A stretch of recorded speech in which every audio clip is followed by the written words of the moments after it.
This is Donna Feyen, and we are in Nashville at the CBA Unite, and I am thrilled to be with Charlotte. She's going to share a little bit about her book and about herself in case someone doesn't know her. But go ahead and share just a little bit, Charlotte. Yeah, sure. Well, this is my book, Where You Go, Life Lessons from My Father. And it's really fun because this is the first time that I've seen it in this print. This is the advanced copy. But it's really fun. It has a lot of lessons from my childhood and then from the 2016 campaign trail and afterwards. So there's a lot of really great stories in there. Very good. I love the cover. Thanks. Yes. So tell us a little bit about what do you want readers to get out of the book? Yeah, I really want readers to know that they can relate to this no matter where you might find yourself in life. A lot of the lessons are specific to being in a political family, just because I happen to be.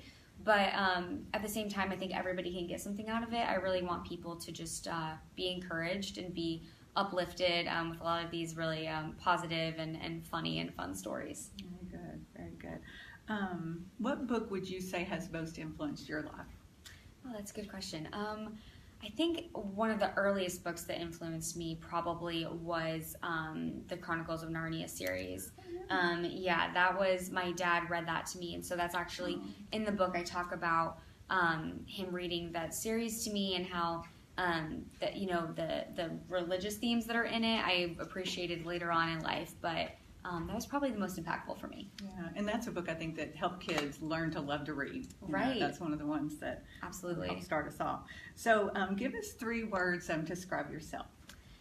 Describing myself. I talk about this in the book a bit. I'm definitely an introvert. I think I'm observing all the time. I like to think that I'm kind of have my mom and dad's kind of calming presence. People tell me that. I'm definitely, so I talk about being an introvert in the book a lot because on the campaign trail, that was kind of hard sometimes because there's so many people around. And so I read all the time. I was reading lots of books when I was on the campaign trail. I was going to ask you that, being on the campaign trail and being an introvert, like you would have to find that time to kind of recharge by yourself. Right, you definitely do. And it was a good challenge for me too to kind of step out of my comfort zone. Yeah, that's great. I just came from another author conference, and the majority of the authors are introverts, and so even doing like a Facebook Live, they're like, okay, that's getting me out of my comfort zone. So how about 3 words to describe your dad? I would say my dad he's kind, loving, he's a very calming person, and I would say he's encouraging, that's more than 3, but I could keep going. But he's a very encouraging and uplifting person, and so that's something that I think comes across in the book, and I hope comes across, is that he's always been kind of teaching lessons, whether directly telling me things or by example and just by how he treats people. Yeah.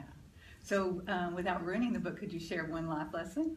Yeah, sure. My dad always says, he says this one quote, he says, "Speak your dreams." And he tells that to people he meets on the campaign trail. He told it to a little girl one time, and so that's the story that I share.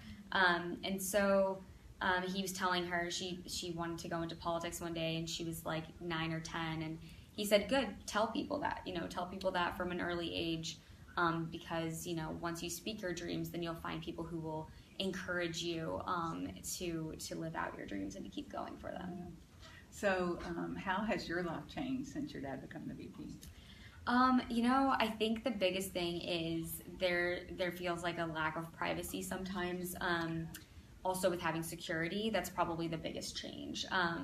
But honestly, our family has gotten closer, I think, through this, and we were very close before, and so I think even after, we're going to be even closer because we'll have kind of gone through this together and been there for each other. Yeah, kind of an experience not many people can share. Yeah, right. Yeah, I think about that with Meghan Markle.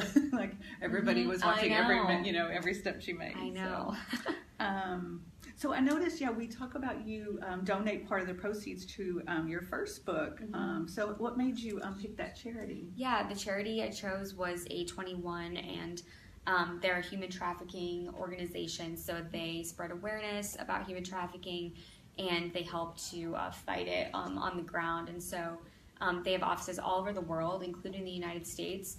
And one of the really amazing things they do, I think, is they provide resources to people to teach about the signs of human trafficking and how to notice it and then how to report it. So they're great. They're all over social media as well. They have lots of videos that are very helpful. Okay. And so on social media, they would be A21? Yep, just A21. Okay. So in your second book, or in this book, so I was going to see if you wanted to tell a little bit, just a snippet of your first book, which was more of a kid's book, right? Yes. Yeah, that was a book I did with my mom.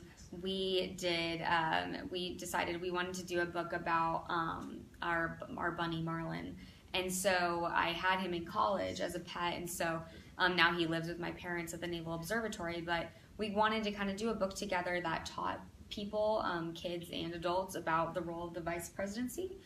Just because a lot of people don't necessarily know what the vice president does and know what the official duties are. And so Marlon kind of follows my dad around on a typical day in the life of the vice president. And so it's specific to my dad as well. So, he has these official duties that he does. He's the president of the Senate. But then he also, at night he reads his Bible and prays with Marlon. And so that's obviously specific to not every vice president, but just to my dad. Yeah. So any more books about Marlon, you think? Like, will he? Yeah. We're hoping to do some more. We're actually working on a couple right now. And so, so hopefully we'll have a lot of news to announce soon. That's great, because I think that is a great way for kids to learn something and it still be fun. Yeah, exactly. Yeah, very good. So what's next for you? Next I'm going to be actually moving to the Boston area to attend Harvard Divinity School. So I'm going to be getting a master's in theological studies. And so I'm hoping that will really challenge my writing and my thinking and really enrich my writing on religious themes and just other themes in general. Wow, that's great. That's impressive. Like, do you get a lot of support from that, from your friends, or are they like, why would you want to go do that? Yeah, no, I think a lot of them are interested in it. I think that, in general, it's not a career path everybody goes down necessarily, but a lot of my friends, I think they definitely see that I have an interest and a passion in that. Wow, that's great. All right, so our one last question will be something fun. What's your favorite smartphone app? My favorite smartphone app is, probably Instagram, I think.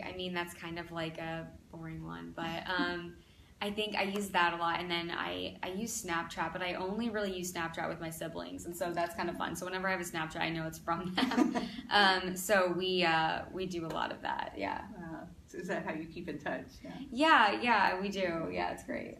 That's good. Well, thank you so much. Anything before we close that you would want to share about the book?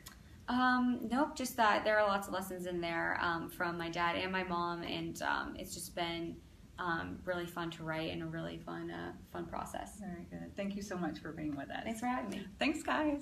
Thank you.